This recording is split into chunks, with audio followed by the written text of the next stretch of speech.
Ladies and gentlemen, welcome back to Buffalo SportsCenter. I am Don, and today we are going to talk about some potential and realistic trades for the Buffalo Sabres in anticipation of the upcoming NHL trade deadline. By the way, the NHL trade deadline is this Friday, 3 p.m. Eastern Standard Time. After that point, no one else can make a trade. We've already started to see a flurry of trades, including the Calgary Flames selling off their prize defenseman Chris Tanev to the Dallas Stars. We've seen Toronto pick up former Buffalo Sabre Ilya Lyubushkin, and we expect to see many more trades. But before I get to all the potential trades and realistic scenarios, make sure to hit that like button and subscribe. Follow us on YouTube, of course. Get on the Instagram, the Discord, the TikTok. All of those links are down in the description below. Now, let's talk about our first potential realistic Sabres trade, and it's going to be someone being shipped off. This one is going to involve the captain, Kyle Okposo. Yes, a lot of Sabres fans, I feel like, are divided on whether or not to get rid of Kyle Okposo, and it seems like the locker room as well is divided. Kyle Okposo, on the one hand, he's a leader, he's a veteran, he's been here for a long time, his family has gotten settled here, and, he's been a loyal servant for Buffalo. Has he been very good? No. Did he ever mount up to what that contract he signed way back in 2016? Did he ever live up to those expectations? Also, no. But he's been here for a while. And even this season, I think he's been a pretty effective defensive fourth-line forward. The problem is we keep seeing him in an advanced role on the second line, on the second power play unit.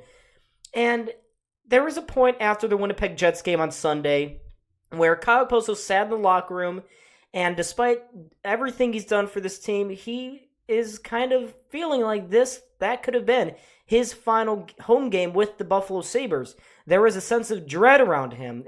He knew that with the deadline coming up, with a lot of playoff contenders trying to get his services, that could have been it. And it's because of that. I wasn't necessarily convinced before that the Sabres would trade Kyle Okposo. Now I'm starting to feel that's going to happen. And I have the New York Rangers as a potential suitor.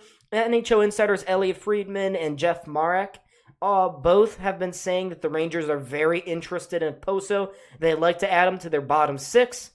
And it makes sense. Kyle Okposo's 12 goals and 10 assists now for 22 points this season. Not bad for a veteran. And it's actually much better than the guy coming back in return, Kaapo Kakko. So I have Kyle Okposo to the Rangers in exchange for Kaapo Kakko and a 2024 sixth-round pick. Now, I get it. Kaapo Kakko, not great. He hasn't lived up to expectations whatsoever. This is kind of a throwaway. The Rangers need to shed some salary cap if they want to be able to afford Kyle Okposo. And this would make all the math work. Sabres don't really have any concerns about salary cap, which, and I don't have any scenarios with this in the video, but I would be really disappointed if the Sabres didn't weaponize their cap space, try to help facilitate other teams who are also trying to make trades, maybe retain a couple, get a couple free 4th or 6th or 5th round picks here and there, just for helping and retaining salary cap for different players. If they don't do that, I think they'll do this. This keeps the books balanced on both ends. Excuse me, folks. I'm sorry. I had my words twisted up there. But yeah, Kaapo Kakko, only 11 points this year. He's been a massive disappointment, and it's clear that he needs a change in scenery. Maybe that happens in Buffalo. He is a restricted free agent after the season, so the Sabres can decide what to do with him there. But this just gives Kyle Okposo a chance to go for a Stanley Cup, and this gives Kaapo Kakko a change of scenery because it's clear he hasn't really worked out in the bright lights of New York City. But let's keep on moving to our next trade up here. It's Erik Johnson to the Vancouver Canucks in exchange for a mid-round pick. This one I have a 2024 third-round pick. And for Erik Johnson, a lot of Sabres fans, unlike Kyle Okposo, want to see Johnson go. Johnson has been a complete pylon of a defenseman in the back. And I feel bad for him because he wanted to come to Buffalo. He signed with Buffalo because he thought this would be a playoff team this year. But things haven't worked out. He hasn't been playing very good. He got sat last week against the Florida Panthers, only played the first period after giving up 2 goals in that period, and we haven't seen him since. He didn't play against Winnipeg for trade-related purposes. He probably won't play Wednesday night against the Toronto Maple Leafs, and it seems like Erik Johnson, more so than anyone else on the roster, will be leaving by Friday rolls around. And I have Vancouver on here just because they need a little more defensive help. They've kind of been sputtering as of late. Adding a guy with a lot of Stanley Cup playoff experience like Johnson would be good. The only thing that I worry about with a potential trade of Johnson to the Canucks is that Johnson's not going to want to uproot his life mid-season to go cross-country. That's been a problem for a lot of guys. And Johnson, he settled his family down in Buffalo. He really doesn't want to leave. He'd like to roll out with the rest of the season. But it's clear that the Sabres are going to need to get something from him, because it's very unlikely that the Sabres re-sign him next offseason and bring him back for a couple more go-rounds. So get him out of here. Get him for a third-round pick. If you can get this for Erik Johnson, that'd be a job well done for Kevyn Adams. Now let's move into my third and final proposed trade here for the Buffalo Sabres this week.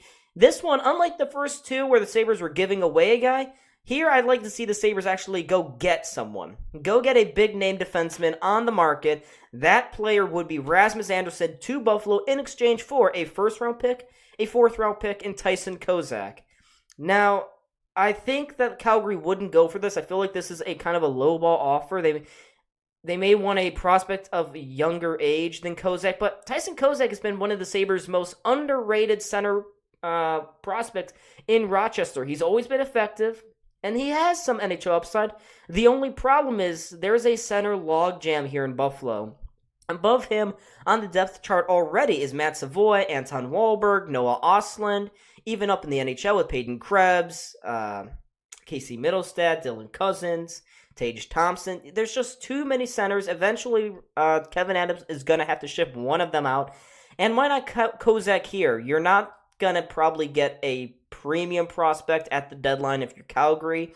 So settle for the next best thing. Tyson Kozak would be a great player in their bottom six of their forward depth lineup. And for that first round pick, it would not be top 10 protected, but for Buffalo, you need to make a big move. You need to finally get a top 4 defenseman to play along Owen Power. Kevyn Adams has been promising it to the fans and to Power that he'd find him a suitable partner, and he just hasn't done that. Connor Clifton hasn't worked out. Henry Jokiharju, I think, has had his moments with Rasmus Dahlin, but that still leaves a hole right there in the top 4. Rasmus Andersson, he's got 31 points this year. He would be an ideal candidate to bring in. Now, there are other players on the market, such as Mackenzie Weegar and even Noah Hannafin from the Calgary Flames, and even if you go to Carolina, you have an option in Brett Pesce.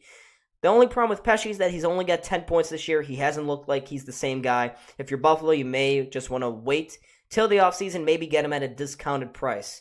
But get Rasmus Andersson now. He's got term after this year. It's this year, and he's under contract for a whole year next year. So go get him, Buffalo. Make it happen. Finally get Power, a suitable partner, and create yourself one of the decent, above-average top 4 cores in the NHL. Because right now, Detroit's better than us. Florida's better than us. Boston is better. Tampa's got a better D-core. You can't keep riding it out with Connor Clifton, Erik Johnson, and or Jacob Bryson in your top 4 pairings anymore. That's not going to cut it.